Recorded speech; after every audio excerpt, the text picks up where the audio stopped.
Zeļenskis kungs bija Vašingtonā un atgriezās ar...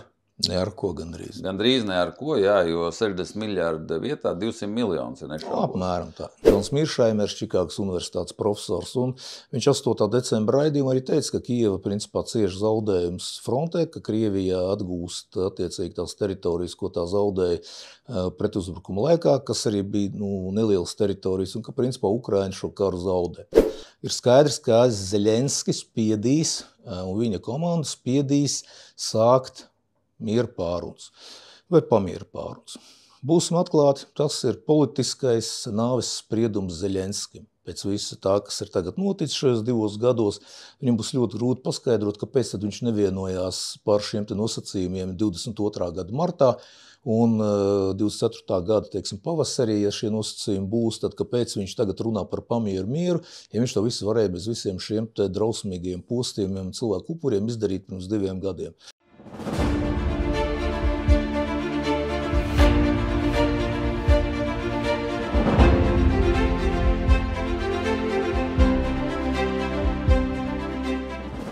Labdien, Raimond! Labdien!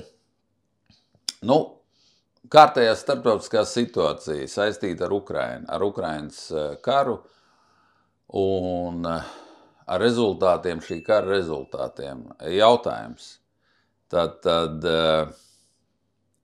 par finansējumu Ukrainai, par situāciju, kā šis finansējums, kā tu zini, lielākais finansējums ir no Amerikas Savienotām valstīm, un kā mēs zinām, tad Zeļenskis kungs bija Vašingtonā un atgriezās ar... Ne ar ko gandrīz. Gandrīz ne ar ko, jā, jo 60 miljārdu vietā 200 miljonus ir nešaubos. Apmēram tā. Apmēram. Ko tu vari, teiksim, teikt, kā tas var ietekmēt šo kara darbību turpmāko un arī, kā tas viss var atspoguļoties tālāk uz Eiropu? Es domāju, tiešākā veidā. Es gribētu sākt varbūt ar 2 tādiem paziņojumiem. Pirmais ir tāds ļoti slavens ASV politologs, politikas zinātnes realisma skolas pamatlicējs Džons Miršaimers, Čikāgas universitātes profesors. Un viņš 8. decembra raidījumā arī teica, ka Kijeva principā cieši zaudējums frontē, ka Krievija atgūst attiecīgi tās teritorijas, ko tā zaudēja pretuzbrukuma laikā, kas arī bija nelielas teritorijas, un ka principā Ukraina šo karu zaudē. Otrs tāds moments ir, burtiski arī 11. decembrī bija ļoti tāds liels raksts The New York Times. Es vienkārši atgādināšu, ka New York Times ir avīze, kura ir jau apritē kopš 19. gadsimta vidus, tātad ļoti nopietnas mēdījis. Un tur bija burtiski, pirms dažām dienām vairāk autoru raksts, kura nosaukums bija tāds, ka pēc izgāzušās uzbrukuma vai pēc izgāzušās pretuzbrukuma Ukraina un ASV jādomā jauna stratēģija 2024. gadam. Un tieši, teiksim, es vēršu uzmanību, ka šajā rakstā tika izmantots angļu vārds failed, kas nozīmē izgāzties. Nevis tur, teiksim, neveiksmīgs, nevis, teiksim, kaut kāds cits vārds, bet tieši tas, ka šis pretuzbrukums ir izgāzies. Līdz ar to gan Ukrainai, gan ASV, kas atbalsta Ukrainu, nepieciešama jauna stratēģija. Tātad, ko piedāvā šī raksta autori? Praktiski viņi piedāvā ņemt par pamatu Krievijas federācijas stratēģiju. Tātad iet tādā nosacīti pilnīgā aizsardzības tādā situācijā, tātad nedomāt vairs ne par kādiem pretuzbrukumiem, bet pirmkārt uz doto brīdi nedomāt par to, ka var atgūt šos 20% Ukrainas teritorijas, bet domāt, kā nosargāt šos 80%, kas pagaidām ir Ukrainas tātad bruņoto spēku rīcībā. Un tātad viņi piedāvā praktiski to pašu, ko mēs redzējām no Krievijas federācijas puses, tātad nocietinājuma līmenī būvniecība, tranšēja būvniecība, dažādu, teiksim, fortifikācijas tātad instalācija būvniecība un attiecīgi, šajā brīdī noturēt Krievijas federācijas iespējamu uzbrukumu Ukrainas spēkiem, tad vēlreiz nedomāt par pretuzbrukumu, bet koncentrēties uz pilna apjoma aizsardzības kaujām. Tāpat laikā būvējot Ukrainas aizsardzības spējas, saņemot vairāk finansējumu, vairāk militāro spēju no rietumiem, organizēt un attīstīt bruņojuma ražošanu Ukrainas teritorijā, lai 24. gada beigās vai 25. gada sākumā atkal izveidot Ukrainas bruņotos spēkus tādā līmenī, lai Krievija arī saprastu, ka Krievijas federācija iespējams nebūs spējīga pāraut Ukrainas bruņoto spēku turēto frontes līniju. Un līdz ar to, teiksim, tas, ko arī minēja tātad viens no augsta ranga ASV ierēģiem, tātad spiest Krievijas federāciju uz to, ka Ukraina jau būs atgūsies no visiem šiem zaudējumiem, tātad Ukrainas armija tiks pārapgādāta, Ukraina būs spējīga noturēt Krievijas federācijas uzbrukumus iespējamos, un līdz ar to 24. gada beigās vai 25. gada sākumā Krievijas federācija varētu runāt par kaut kādu pamieru vai mieru ar Ukrainu. Tātad atkal, ko piedāvā šie raksta autori, kā es jau teicu, tātad aizsardzība, aizsardzības dažādas infrastruktūras būvniecība, militārās rūpniecības atdzīvināšana un militāro tātad spēju palielināšana un ražošana, un nedomāt par uzbrukumu. Tātad ASV 3 zvaigžņu ģenerālis ir ieradies Ukrainā, lai koordinētu visu šo situāciju no ASV puses. Protams, šeit ir viens mīnus, Arnoldu. Mīnus ir milzīgs. Tātad, ja Ukraiņi uzbrūk un notiek vismaz kaut kādi panākumi, tad Ukraina ir vismaz kaut kādos mēdījos un tas tiek apspriests un atspoguļots. Ja notiek šī te frontes līnija, kā Pirmā pasaules kara gados, tranšēja karš, kur praktiski nenotiek nekāda virzība, ir nosacītās vietējās nozīmes kaujas, ir vairāk nekā 1000 kilometru šīs te tranšējas un nocietinājumi un militārās būves, par to pasaules mēdī nerakstīs. Tas ies rutīnā un piedot, notiek tagad karš tuvajos austrumos, ir vēl daudz citi konflikti. Līdz ar to Ukrainā tas ir pietiekami nāvējoši, ka par to vairs nedomās, nerakstīs, un tas vairs nebūs nekādā veidā rietumu mēdīju, pat pirmajā trīniekā ziņās. Ja? Tātad tas, ko piedāvā amerikāņi. Un otrkārt, tas noteikti ved pie šīs frontes līnijas iesaldēšanas un iespējamām sarunām un pārrunām jau nākamā gada aprīlī, maijā. Iespējams, ka tas arī tā var notikt, jo, ja netiek nekāda virzība frontē, nenotiek tātad, skaidrs šī līnija iesaldēt, un tad mēs nonākam līdz otram nopietnam jautājumam – ASV iekšpolitika. Džo Baidenam ir vēlēšanas. Donalds Trumps praktiski uzvar šobrīd visos iespējamos štatos. Šobrīd, ja notiktu vēlēšanas, šobrīd Donalds Trumps uzvar ļoti nopietni. Un, protams, ka Džo Baidenam un viņa administrācija ir svarīgi, būsim ļoti atklāti, ir svarīgi, lai Ukrainā beigtos kara darbība nākamā gada sākumā. Jo, ja tur notiks kara darbība un ja Krievijas federācijas bruņoties spēki sasniegs kaut kādus panākumus tajā laikā, tad, protams, ka republikāņi un Donalds Trumps teiks, ka ir iztērēts 115–120 miljārdi ASV dolāru.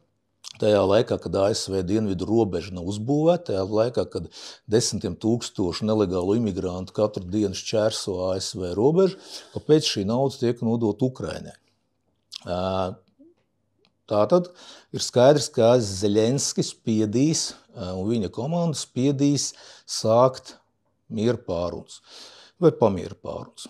Būsim atklāti, tas ir politiskais nāves spriedums Zeļenskim. Pēc visa tā, kas ir tagad noticis šajos 2 gados, viņam būs ļoti grūti paskaidrot, kāpēc tad viņš nevienojās par šiem te nosacījumiem 22. gada martā un 24. gada, teiksim, pavasarī, ja šie nosacījumi būs, tad kāpēc viņš tagad runā par pamieru mieru, ja viņš to visu varēja bez visiem šiem te drausmīgiem postījumiem un cilvēku upuriem izdarīt pirms 2 gadiem. Bet ASV kā galvenais donors spiež uz to, un to mēs redzam realitātē. Zeļenskis bija praktiski nesen Vašingtonā.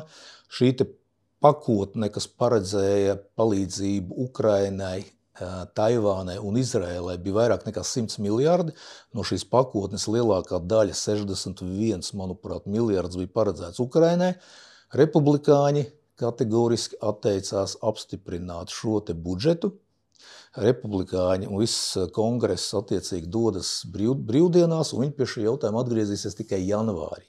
Tātad ne par kādiem 60 miljārdiem Ukraina var šobrīd pat nesapņot. Zeļenskis saņēma, manuprāt, 200 vai 300 miljonus šobrīd. Kopējā summa, ko viņš varētu saņemt janvārī no prezidenta fonda un no Pentagona, ir apmēram 3 miljārdi, tātad ne tuvu, ne 60, kā tika pieprasīts. Un kā tu pats saproti, ja karavīriem nav munīcijas, ja karavīriem nav algu, ja karavīriem nav attiecīgi šī finansējuma, lai turpinātu kara darbību, tas var novest līdz ļoti dramatiskām sekām Ukraiņiem. Bet, kā min raksta autori New York Times, ka bez jaunas stratēģijas, par ko es jau minēju, un bez papildus finansējuma, Ukraina var šo karu zaudēt jau 24. gadā. Bet no otras puses, ņemot vērā to, ka amerikāņi ir šeit galvenie donori, un Ukraiņiem būs ļoti grūti izvairīties no šī priekšlikuma, no kura būs ļoti grūti atteikties. Jo amerikāņi nosaka šo finansējumu. Šobrīd mēs redzam, ka finansējums ir iesaldēts. Par šo varēs atgriezties, pie šī jautājuma varēs atgriezties tikai nākamā gada janvārī. Tātad šobrīd tā situācija tāda. Varbūt vēl pāris lietas, ko es gribētu pieminēt. Arī burtiski nesen NATO ģenerālsekretārs Stoltenbergs arī minēja, ka visiem jāgatavojās sliktām ziņām no Ukrainas. Viņš gan specifiski nepieminēja, kādas var būt šīs sliktās ziņas, bet šīs sliktās ziņas visticamāk varētu būt tādas, ka ja Ukraina nesaņems šo finansiālo palīdzību un militārās spējas, vai tie būtu artilērijas tātad lādiņi vai raķetes vai vēl kaut kas, Ukraiņiem nebūs nekāda iespēja turpināt veiksmīgu kara darbību. Un varbūt noslēgumā tuvākajās dienās arī notiks Eiropas Savienības vadības tikšanās, kur ir runa par 50 miljārdu pakotnes palīdzību Ukrainai un par attiecīgi sarunu sākšanu par Ukrainas uzņemšanu Eiropas Savienībā. Un šobrīd ir ļoti skaidra opozīcija. Ungārija, Slovākija, pievienojusies arī Austrija, kura praktiski ir pret pirmkārt sarunu sākšanu ar Ukrainu par pievienošanos ES, un otrkārt pret šo 50 miljārdu eiro pakotnes nodrošināšanu Ukrainai. Kas liecina, ka arī Eiropas Savienībā šī situācija nav viennozīmīga, otrkārt šie jautājumi visi ir jāpieņem ar vienbalsīgi. Ja kaut viena valsts ir pret Eiropas Savienībā jautājumā par uzņemšanu, tad nekādas sarunas turpmāk nevar notikt. Tātad, mēs redzam gada beigās, ka Ukrainas situācija ir ļoti sarežģīta, lai neteiktu traģiska. Ja Donalds Trumps kļūst par ASV prezidentu, tad es domāju, ka viņš tiešām ļoti samazinās Ukrainai atbalstu un arī praktiski izstādīs Ukrainas vadībai ultimātu, tādu vai sēsties pie sarunu galda, vai arī rēķināties, ka nekādas palīdzības no ASV nebūs. Ja nebūs nekādas palīdzības no ASV, tad mēs varam gandrīz droši prognozēt, ka Ukrainas bruņotajiem spēkiem būs praktiski neiespējami turpināt kara darbību. Lūk, tāda ir situācija šī gada beigās, nākamā gada sākumā par jautājumu par Ukrainu, par situāciju Ukrainas frontē, par situāciju ar ASV un Eiropas Savienības palīdzību Ukrainai un Ukrainas iespējām sākt sarunas par iestāšanos Eiropas Savienībā. Jā, Raimond, tā ir reāla situācija. Ko es varu piebilst šajā lietā no savas puses, kā es to redzu? Tas, kad Amerikas Savienotās valsts samazina palīdzību Ukrainai, tas ir acīm redzami. Ja šī palīdzība tiks samazināta, jo, ja mēs ņemam Ukrainas un Krievijas federācijas spēku salīdzinām, tad resursi lielāk, protams, kā tu saproti, ir Krievijas federācijai. Un Ukrainai kaut vai cilvēku resursi, ja? Viņai jau nav kur ņemt. Un tehniskā palīdzība vajag jau cilvēku resursus, kas šo tehniku apkalpo un iet reāli karot. Tad, kā es to redzu, tad tiešām tās prognozes ir tādas, kā tu saki. Ja Amerikas Savienotās valsts pārtrauks šo palīdzības sniegšanu Ukrainai, tad ir jautājums tāds, ko darīs Eiropa? Ko darīs Eiropas valsts? Vācija, Lielbritānija, Francija, Spānija, Polija. Teiksim, vai un cik lielā mērā viņas var pārņemt šo atbalstu sniegšanu Ukrainai. Ko viņas darīs? Tas ir tas jautājums, ko viņas izlems, vai šī kardarbība turpināsies, ja? Vai, kā tu saki, Ukrainai nāksies stāties uz miera sarunu ceļu, zaudēt iespējams savas teritorijas. Ukrainai tas ir atbrīvošanās karš. Krievija, kā var teikt, ir iebrucējs, agresors. Viņai tas ir intervences karš, jā. Krievijā ļoti labi strādā propaganda, jo es nesaprotu tos cilvēkus, kas kaut kur dodās karot, sliktos apstākļos, laika apstākļos un riskē ar savu dzīvību, un viņiem ir ģimenes. Jā. Man nav saprotams, jo Krievijas federācija tas nav atbrīvošanās kārs. Ukrainai skaidrs, viņiem nav kur atkāpties, nav kur iet. Te ir jautājums, ko darīs Eiropa. Vai Eiropa palīdzēs, paņems daļu palīdzības, jā. Viena no vājām vietām ir gaisa spēka Ukrainai, jā, ka viņai nepietiek gaisa spēka, lai pietiekami efektīvi veiktu kaut kādas kaujas operācijas. Jā. Te runa iet par šiem F-16 un varbūt arī citām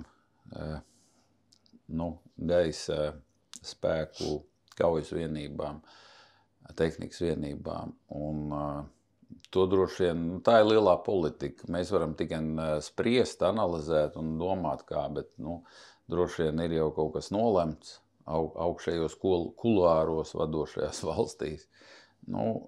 Manā skatījumā tā, ja Amerikas Savienotās valsts pieņems lēmumu, kad viņas pārtrauks šo finansējumu tādā apmērā, kā viņš bijis līdz šim, tas būs traģiski Ukrainai.